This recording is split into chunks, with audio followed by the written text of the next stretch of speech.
Olá, pessoal da Medicina em Italiano. Vamos dissecar juntos aqui as orientações gerais que o Ministério Italiano publicou através do Cineca para os exames do semestre aberto de 2025. Então, ele publicou esse documento que se chama Linee Guida per gli esami del semestre aperto, ou seja, orientações gerais para os exames do semestre aberto, né? Ou seja, o semestre filtro. Bom, e o que nós temos aqui? Eu vou chamar a atenção de vocês para alguns pontos gerais, mas a gente vai ver tudo o que esse documento traz para nós de informação. São informações muito importantes, tá? Então, primeiro de tudo, né? Podem fazer os exames somente os estudantes que cumprirem as obrigações de frequência previsto para as 3 matérias dos ateneus, ou seja, das universidades. Então, frequência é obrigatória e as universidades elas estão cobrando, mesmo que seja aulas online, você precisa fazer ali o teu check-in, né, marcar a tua presença. Então, essa é a primeira informação que ele traz. E depois, olha só, a nota mínima para superar um exame é 18 pontos de 30. Então aqui, os exames, eles funcionam assim. Na universidade, você tem um mínimo que seria 18 pontos e o máximo que seria 30, né? 18, um mínimo para ser aceito, no caso. Você pode ter uma nota menor que 18. Pode ter, por exemplo, a gente vai ver ali a questões das notas, né? Mas então como funciona o sistema de avaliação aqui? Normalmente nós temos um sistema que vai até 30 pontos, ou 30 pontos mais a LODE, que seriam 31 pontos no caso. Por isso que as nossas provas do semestre aberto, do semestre filtro ou semestre aberto, eles vão ter 31 questões, tá? Porque esse um ponto, o 31º ponto, é da LODE, seria o máximo, a pontuação máxima obtida. Dessa maneira, o Ministério e as universidades, eles trabalham com uma pontuação mínima, que é 18 pontos. Então, 18 pontos é o mínimo, tá? E ele fala o seguinte, para você superar esse exame, ou seja, para você conseguir entrar em graduatória, entrar no ranqueamento nacional e concorrer a uma vaga, você deve ter tido pelo menos 18 pontos, tá bom? Depois, é consentido ao estudante renunciar o voto, renunciar à pontuação, sendo ela positiva, né, ou seja, maior que 18, em que ele, maior ou igual a 18, né, em que ele obteve em um exame. E, olha só, essa renúncia deve ser feita nas 48 horas após a publicação da nota do exame, tá bom? Caso contrário, caso o estudante não renuncie à nota, ela será verbalizada, ou seja, ela será contabilizada como sendo uma nota aceita. Então, é bem importante esse passo aqui.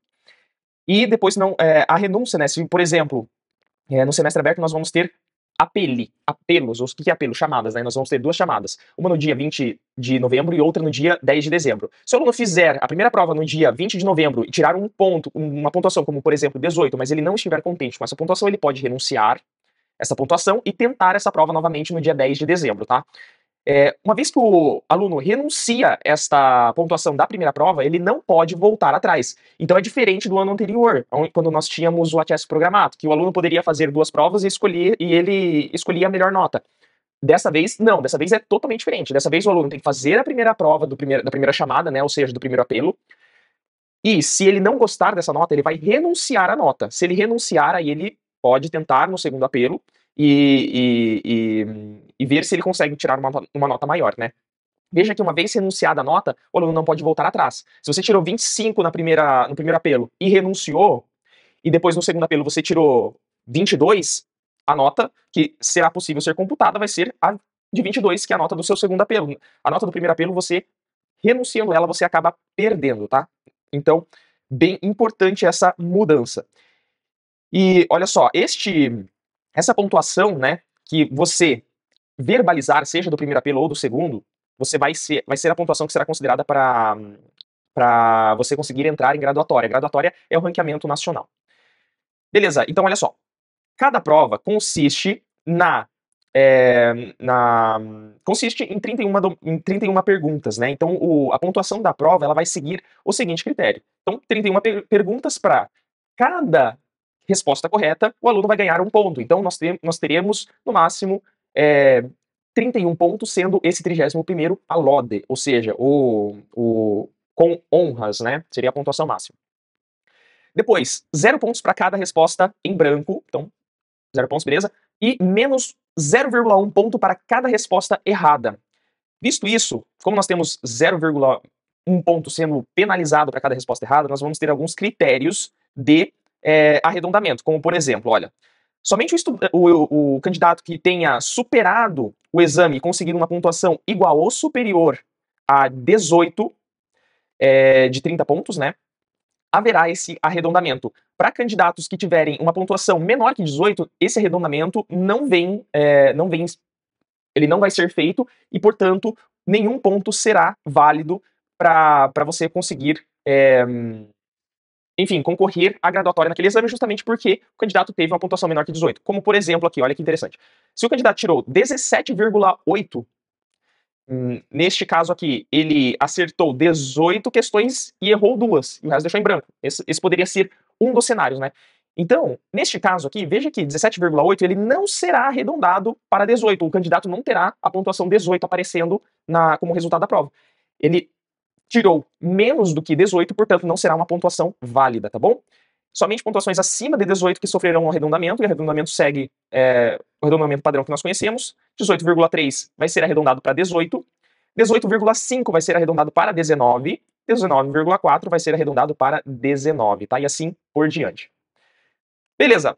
Falando agora sobre os apeli, ou seja, as chamadas. O primeiro apelo, a primeira chamada vai ser no dia 20 de novembro, e a abertura das inscrições vai ser do dia 30 de outubro até às 23h59 do dia 15 de novembro, tá bom? Lembrando que no dia 20 de dezembro é a aplicação do exame. A sede do exame e o horário em que todos os estudantes inscritos há mais de um exame no apelo, ou seja, você vai ter 3 exames, você pode fazer 3 exames em cada apelo, né? Química, Física e Biologia. Então, você vai, no primeiro apelo, fazer, por exemplo, os 3 exames. No segundo apelo, se você rejeitou a nota de algum deles, você vai fazer somente aquele exame que você acabou rejeitando a nota, tá? Então, veja que os candidatos devem se apresentar para serem admitidos à prova na universidade, ou seja, a sede de exame e horário no qual os candidatos devem ser inscritos e devem ser admitidos vai depender da universidade. Então, a universidade vai comunicar isso para vocês. Mas o horário de início do primeiro exame vai ser às 11 horas da manhã, horário italiano, tá? Primeiro exame, e os exames eles vão seguir essa ordem. O primeiro exame vai ser Química Propedêutica, o segundo vai ser Física, o terceiro vai ser Biologia. E durante cada exame, a duração de cada exame vai ser de 45 minutos, tendo um intervalo entre eles de 15 minutos, tá bom? Publicação do êxito dos exames, ou seja, das notas dos exames, vai ser até o dia 3 de dezembro para este primeiro apelo. Então já aproveita tirar o teu print para guardar essas informações muito importantes. Uma informação que não foi divulgada nesse documento é se o candidato será obrigado a fazer as 3 provas nesse primeiro apelo ou não, ou ele pode fazer apenas uma, tá? Então até o presente momento nós não temos essa informação. Depois, vendo o segundo apelo, as informações elas são muito parecidas, muda aqui as datas com toda certeza, né? Então do dia 21 de novembro até o dia 6 de dezembro, você pode prenotar o teu segundo apelo. Veja que já a partir do dia 21 de novembro você já vai poder prenotar o segundo apelo. Porém, as notas do primeiro apelo só saem no dia 3 de dezembro, né? Então tem ali, ó, alguns dias para você pensar. Vai até o dia 6 de dezembro a prenotação. De novo, para o segundo apelo, o exame será às 11 horas da manhã, vai seguir a mesma ordem, tempo de duração de 45 minutos, 15 minutos e assim por diante. Beleza. Com relações a necessidades especiais, então, pessoas diagnosticadas com DSA, eles vão precisar fazer a requisição diretamente à universidade com pelo menos 15 dias de antecedência da prova da aplicação do exame, tá? Então, eles vão pedir também a documentação em original ou em cópia autenticada e mais informações as universidades poderão fornecer com relação a este quesito. Prova de exame, olha só, aqui nessa informação em cima nós temos a informação de que o aluno, todos os estudantes que inscritos no apelo, independente de qual número de exame eles devem fazer, que seria 1, 2 ou todos os 3, devem se apresentar até o horário estabelecido pela universidade na qual ele frequentou o semestre aberto e na sede de exame indicada por esta universidade, tá? Então, como que vai funcionar a prova de exame? Acolhência. Então, primeiro de tudo, eles vão fazer o reconhecimento da identidade do aluno e eles vão entregar a anagráfica pré-compilada, que é uma folha com os teus dados já pré-preenchidos. Depois, uma folha com 4 etiquetas de associação e são adesivos. Então, vão ter 4 etiquetas com um número ou algum código, né? Depois, Italontine correspondente ao exame da sostenere, ou seja, vão ter ali um bloco com alguma anotação indicando que você deve fazer 1, 2 ou 3 exames, e qual deles, né? Vai ser Química, vai ser Física, vai ser Biologia, ou vai ser todos os 3. Então, esse Italontine vai ser importante para que, quando o pessoal for distribuir as provas nas mesas, eles saibam que você vai fazer aquele exame, tá? E depois eles vão também já entregar para vocês as instruções para o preenchimento correto do módulo de respostas. Depois disso, o estudante ele vai ser direcionado ao seu próprio lugar onde ele vai fazer a prova. Passo 2. O retiro da anagráfica, né, que é a coleta. O estudante vai assinar a anagráfica, aquela folha com os dados pessoais já pré-preenchidas, e vai colocar uma das 4 etiquetas adesivas de associação, e o pessoal de aula, né, os instrutores, eles vão passar retirando essa anagráfica. Então, desta folha com as 4 etiquetas, uma delas já vai nessa anagráfica com os dados do candidato. E depois disso, o candidato não vai poder mais sair do próprio lugar onde ele foi colocado ali para fazer a prova. 3. Ilustração, modalidade, né? Modalidade de ilustração. O responsável de aula vai ilustrar a todos os estudantes a modalidade de fazer, ou seja, ele vai dar as instruções de como o candidato vai poder fazer os exames. Então são algumas orientações que serão dadas em aula, tá? O exame em si, cada um dos 3 exames vão ser desenvolvidos na mesma modalidade. Portanto, para cada exame, se repete as 4 fases descritas abaixo. Então, quais são essas 4 fases? Distribuição do exame, realização do exame, a finalização do exame e a entrega do exame. Na primeira delas, distribuição do exame. Então, o pessoal de sala vai passar distribuindo os envelopes com as provas, com alguns documentos dentro, na verdade, né? Olha só, um documento sigilado, ou seja, lacrado, que contém a prova de exame. Ou seja, o que vai conter dentro deste envelope? As folhas com as perguntas do exame, folha com perguntas de exame, módulo de resposta e 2 folhas de rascunho, para rascunho e cálculos, né? O estudante não pode abrir este envelope ainda e deve esperar a indicação do responsável de aula para fazer o mesmo. Durante a execução do exame e no momento indicado, o responsável de aula vai falar para os candidatos abrir os envelopes sigilados e começar o exame. Depois, no final do exame, na fase 3, depois que passarem os 45 minutos, o candidato deve parar imediatamente de escrever, assim que for dado o comando, né, de término de exame, e deixar a caneta ao lado. O estudante vai ficar no seu próprio lugar e esperar as instruções. A gente já vai ver o que pode e o que não pode levar durante o exame, tá? Na verdade, o que não pode levar durante o exame. Bom, ao final do exame, né, etapa 4, o que vai acontecer? O estudante ele vai ter que colocar uma daquelas 3 etiquetas de associação. Lembra, né, nós tínhamos 4 no início. Uma foi para a anagráfica e depois sobraram 3. Uma dessas 3 etiquetas de associação ele vai colar no módulo resposta que ele recebeu. E o que vai acontecer? Os outros 2 documentos que vieram dentro do envelope, eles vão ser reinseridos no envelope. De novo, então, se o candidato chegou lá, vai receber um envelope. Dentro do envelope ele vai ter 3 documentos. O caderno de provas, módulo de resposta e as 2 folhas de rascunho. Ao final da prova, o candidato pega uma das 3 etiquetas que sobraram, cola no módulo de resposta e pega os 2 documentos que sobraram aqui, que é o caderno de provas e as folhas de rascunho, e colocam dentro do envelope e deixa o módulo de resposta com a etiqueta para fora. Depois disso, o candidato, os responsáveis de aula, eles vão passar recolhendo o quê? O módulo de resposta com a etiqueta e o envelope que vai conter dentro o caderno de provas e os rascunhos, tá bom? Então, isso daqui vai ser a 4ª fase. Depois que se passarem o tempo de pausa de 15 minutos entre uma prova e a outra, vai ser reiniciado todo esse procedimento aqui para a segunda prova, tá? Todas essas informações podem parecer um tanto quanto complexas, pouco abstratas em um primeiro momento, porém tudo isso vai mudar no dia 16 de novembro, quando nós iremos fazer a aplicação do nosso simulado do Semestre Filtro ao vivo. Ali nós iremos repassar todas essas instruções, iremos dar dicas para o dia da prova, iremos responder eventuais dúvidas que você tiver. Tudo isso para poder deixá-lo mais confiante para o dia da prova. Então, se você ainda não é nosso aluno e quer, mesmo assim, participar da aplicação deste simulado ao vivo, você pode adquirir o teu passe digital através do link abaixo e nossa equipe vai entrar em contato com você para poder enviar todas as informações necessárias para a aplicação deste simulado. Agora, se você já é nosso aluno, marque na agenda, pois a tua vaga já está garantida. Não deixe de participar deste simulado ao vivo que vai fazer total diferença. Lembrando, o simulado será aplicado de forma digital, vocês irão receber um link para uma chamada, no qual vocês irão entrar, deverão estar com todos os requisitos prontos, com a prova impressa, nós iremos dar todas as informações no devido tempo, não se preocupem, mas é importante que vocês estejam cientes já desta aplicação e estejam preparados para ela. Indicações para a realização da prova. Todos os candidatos que não devem fazer um dos exames devem, mesmo assim, permanecer na aula, estar ali no horário em que a universidade estipular para os alunos estarem, para todo mundo estar, deve permanecer em seu lugar durante toda a realização daquela prova que ele não está fazendo, tá? Então, se um candidato não for fazer a prova de química, eu vou voltar aqui só para poder explicar bem certinho para vocês. Vamos supor que aqui, ó, um candidato, ele só vai fazer a prova de biologia, ele só tem que refazer a prova de biologia no dia 10 de dezembro.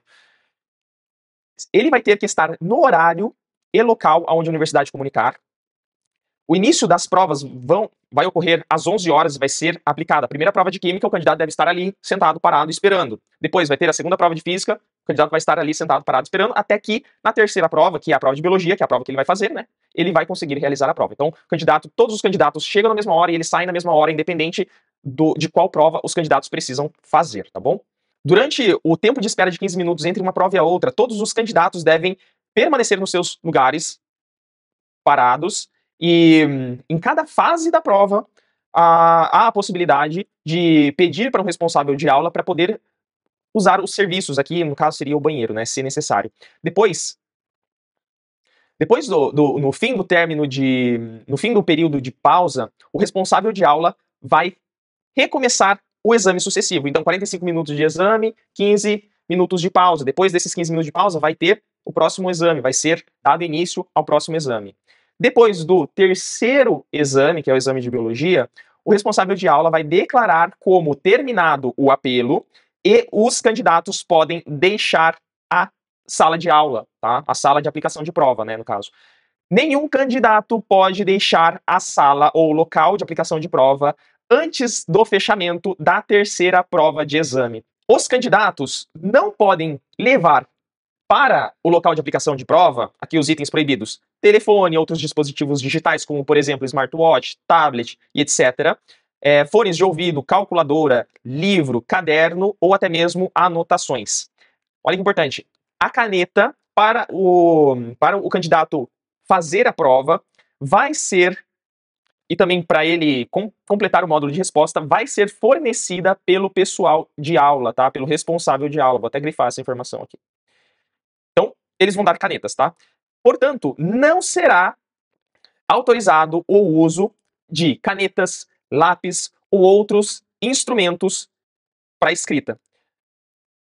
As folhas necessárias para cada prova são fornecidas com o envelope de exame, ou seja, o caderno de questões, módulo de resposta e os rascunhos, eles vão ser fornecidos para cada um dos exames. Então, terminou a primeira prova, você não pode guardar aqueles rascunhos que sobraram, você tem que colocar dentro do envelope e entregar tudo.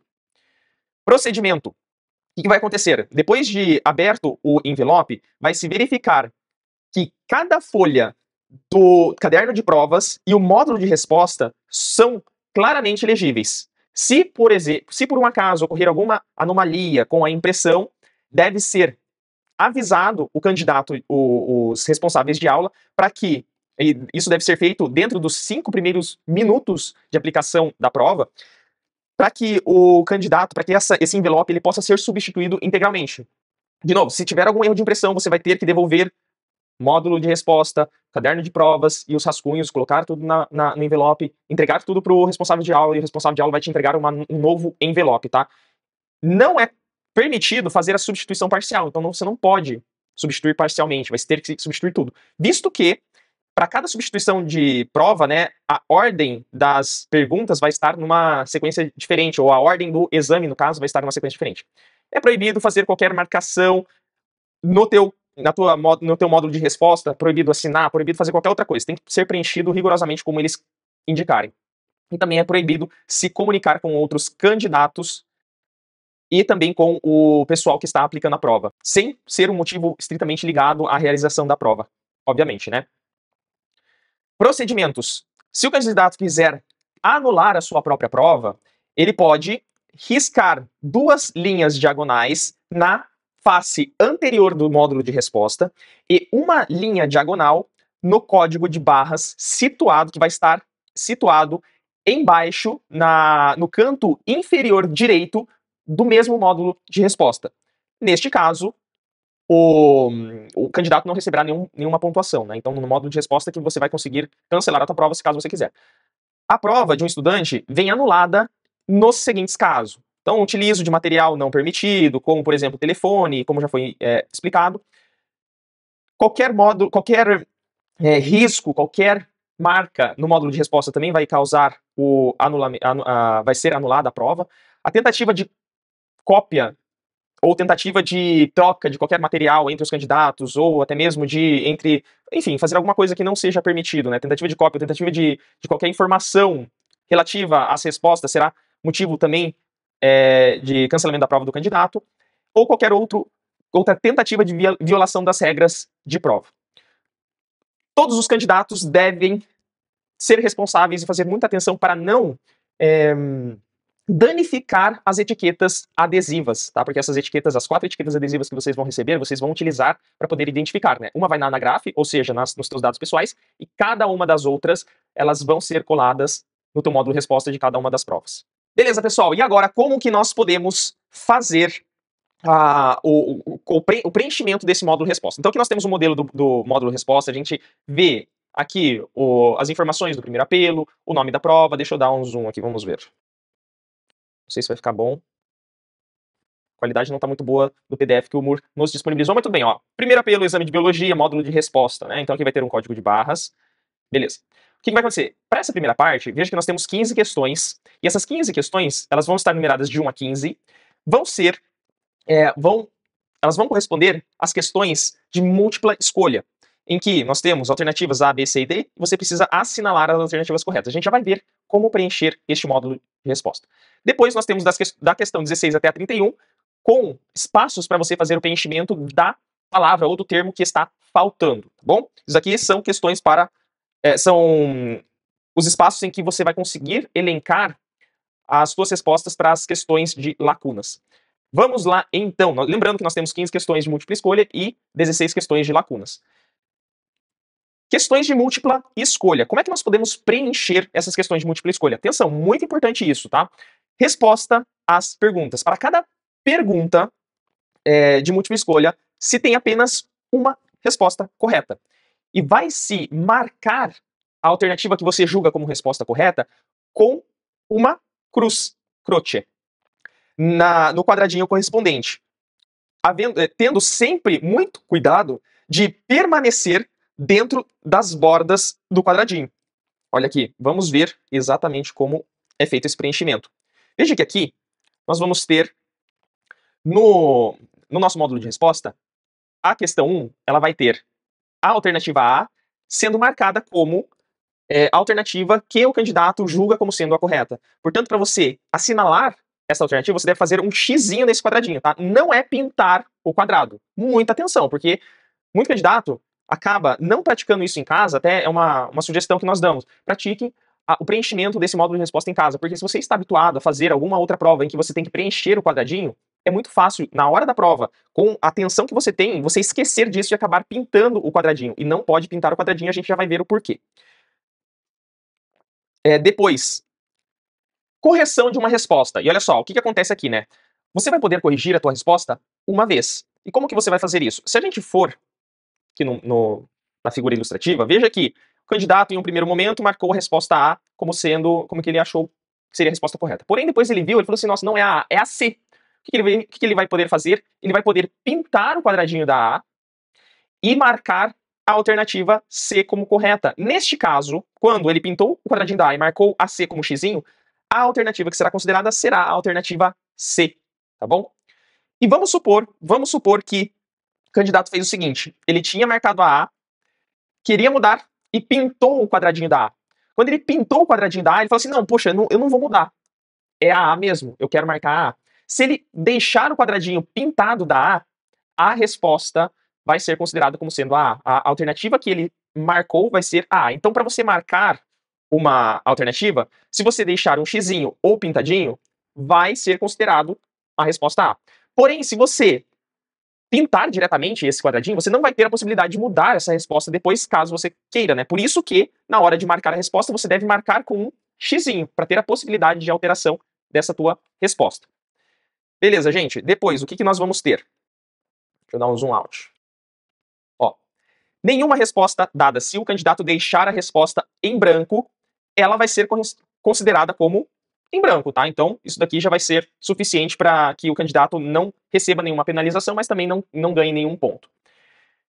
Continuando, como que eu posso anular uma resposta já dada? Vamos supor que eu tenha marcado a alternativa A e eu quero anular essa resposta. Atenção, gente, se você está acostumado a fazer a prova do IMET, se você está acostumado a fazer, ou estava acostumado a fazer o Atias Programato, isso daqui está mudando. Esses daqui são instruções diferentes do que a gente vem vendo, tá? Porque agora, para você anular uma resposta, não basta você pintar o quadradinho da A, e sim você precisa fazer um X nesta bolinha aqui ao lado esquerdo. Porque se você deixar somente o quadradinho pintado, vai ser considerado ainda assim a alternativa A como sendo a alternativa que você escolheu. Portanto, para anular, você precisa fazer um X nesta bolinha que está ao lado esquerdo de cada uma desta parte do módulo resposta correspondente a essa questão. Tá. Depois, vai ser feito da mesma maneira, né, se você quiser anular uma alternativa em que você já fez uma correção nela. Tinha marcado primeiramente a A com um xizinho, quis corrigir ela, pintei o quadradinho da A, marquei a C com um xizinho, poxa, não é a C, eu quero anular, não quero marcar nenhuma alternativa nessa resposta, você marca o xizinho nessa bolinha. Uma vez marcado o X na bolinha, não vai ser possível considerar nenhuma resposta, tá? Daí não tem como voltar atrás. Atenção! O xizinho, né, marcado de maneira pouco visível ou de uma maneira diferente daquilo que foi orientado nas instruções anteriores, não será considerado como uma resposta, portanto será considerado como em branco, tá bom? Então tem que marcar o xizinho bem certinho como está sendo indicado aqui na imagem.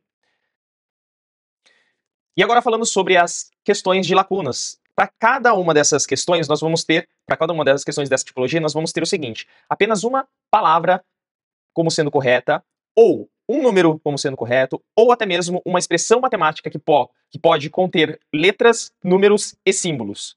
A resposta pode ser considerada também em um só caractere, sendo letra, uma cifra ou um símbolo, né? Algo do tipo. A gente já vai ver quais são os símbolos que podem ser utilizados. As letras devem ser escritas em maiúsculo, com uma grafia clara e legível. Não devem ser deixados espaços, quadradinhos, em branco entre uma letra e um número ou o outro, né? Então você não pode deixar espaços vazios. Vai ser uma palavra só. Se, por exemplo, a gente vai ver alguns exemplos ali depois, acho que vai ser mais fácil, tá? Bom, respostas às perguntas. Para cada pergunta, nós vamos ter no módulo resposta um quadrado correspondente para você inserir a resposta correta, que vai ter 16 quadradinhos, 16 espaços para você inserir um caractere. A primeira linha vai ser reservada à resposta. A segunda vai ser reservada a uma eventual correção dessa resposta, se necessário. Vai se responder escrevendo um caractere por cada quadradinho, a cada espaço, tendo sempre o cuidado de permanecer dentro das bordas deste quadradinho. Olha só, como nessa figura. Deixa eu mostrar aqui para vocês. Então, veja que o E, exemplo aqui, né, ele colocou, o E fica dentro das bordas deste primeiro espaço. O S também. E veja que também não tem nenhum espaço em branco entre um caractere e o outro. Olha aqui no segundo exemplo, também 8,5. Veja que não tem nenhum espaço e a vírgula ocupou um espaço, um quadradinho. Uma expressão matemática como, por exemplo, 2n sobre b. Veja que o 2, o n e a barra, o símbolo de divisão, de fração, ele está ocupando um quadradinho também. Então, para cada caractere, nós vamos ocupar um quadradinho. E você vai ter que sempre preencher da esquerda para a direita, respeitando sempre uma letra por quadrado e não deixando nenhum quadrado em branco. O número máximo de caracteres que é possível para uma resposta serão 16 caracteres. A resposta será considerada sempre errada se houver erro ortográfico. Gente, muito importante vocês terem muita atenção com erros ortográficos. É muito fácil a gente esquecer de colocar uma letra dupla, né? No italiano tem muita doppia, letra dupla, então é importante sim vocês estarem atentos a isso. Como que a gente pode fazer a correção de uma resposta caso nós queremos fazê-la, né? Veja aqui, vamos supor que eu coloquei exemplo como primeira resposta, mas eu quero corrigir ela. Como é que eu vou fazer? Eu vou riscar todos os quadradinhos de exemplo na primeira linha e colocar a minha palavra correta na segunda linha, tá? Beleza. Aqui nós temos um outro exemplo com números, 8,5, na verdade eu queria escrever 85, o que eu vou fazer? Eu vou riscar todos os caracteres da primeira linha e colocar a resposta que eu julgo como sendo correta na segunda linha. Assim a gente consegue fazer a alteração. Para deixar uma pergunta em branco, é somente deixar tudo em branco. Para você anular alguma resposta, você deve fazer um xizinho nesta bolinha, e uma vez feito o x, você anula, não tem como você voltar atrás, tá? Então aqui você anula uma resposta. E também, da mesma forma, acontece caso você tenha já corrigido uma alternativa, né? Por exemplo, aqui você escreveu exemplo, corrigiu ele, escreveu correto. Mas mesmo assim você acha que essa não é a palavra correta, você quer anular essa questão, você vai riscar a bolinha anulando ela. Uma vez feito isso, você não consegue mais voltar atrás. Lembrando que se você cancelar a primeira palavra, depois você escrever a segunda e cancelar a segunda, isso daqui vai ser considerado também como em branco, tá? Se você fizer isso, não vai ser considerado nenhuma resposta. Ou se você fizer alguma correção que não seja de acordo com o que foi explicado anteriormente. Olha aqui como ele deixou de exemplo, o Moore deixou de exemplo. Riscou 2 caracteres entre o 8 e o 5. Nossa, tá muito diferente daquilo que a gente explicou, né? Então isso daqui também não vai ser considerado como uma resposta válida. E vai ser, ó, nessuna resposta data. Vai ser levado em conta como se você não tivesse dado nenhuma resposta. As respostas que não serão legíveis ou os casos que não entram em algum tipo indicado nas instruções acima são consideradas como respostas nulas, né? Ou seja, nenhuma resposta dada. Se a letra estiver ilegível, não vai ser considerado como resposta dada. Então capriche na letra. E algumas indicações para você conseguir responder corretamente estas questões. Vamos aqui, ó. Indicação A. Palavras, acrônimos e siglas. No preenchimento das respostas são admitidos os acrônimos, os símbolos, como por exemplo, os símbolos dos elementos químicos e abreviações ou também siglas que são comumente utilizadas para cada um dos exames. Outros símbolos ou siglas podem ser especificados nas perguntas da prova de exame. São admitidos também o alfabeto grego, ou seja, pode ser utilizado o alfabeto grego em sua forma original, como um beta escrito dessa maneira, ou também a transcrição em italiano beta, tá bom? Em alguns casos, em todo caso, né, cada caractere ocupa um espaço, um quadradinho. Em palavras que se tem o hífen, aquele tracinho, como por exemplo, Emília-Romagna aqui, o hífen ocupa um espaço, uma casinha, né, um quadradinho. Indicação B, para números, né? Nos números, o separador decimal é a vírgula. E cada quadradinho contém apenas uma cifra ou um número ou um símbolo negativo. Para números negativos, né? Então, para escrever um número negativo, tem que colocar o menos em um quadradinho e depois o número. A vírgula também vai ocupar um quadradinho. Uma outra coisa importante, os outros separadores, como por exemplo, às vezes algumas pessoas escrevem 1.000 para representar o 1000, né? Ou o milhão, 1.000.000. Isso daqui não pode ter, tá bom? Esse pontinho não deve ser usado. Para você escrever 1000, você deve colocar o 1000, sem nenhum separador, tá bom? O único separador vai ser a vírgula aqui para os números decimais que será admitido, tá bom? No caso de que a resposta fosse uma fração, se deve escrever ela na forma reduzida mínima, ou também na forma decimal. Como alternativa, pode indicar também o número decimal equivalente. Se o número decimal equivalente for um número ilimitado, a resposta ela deve ser portada como pelo menos 3 números decimais, tá? Podendo ser ele truncado ou arredondado, tá bom? Então a gente já vai ver esses exemplos aqui de truncado ou arredondado, com pelo menos 3 casas decimais. Cadê aqui, ó?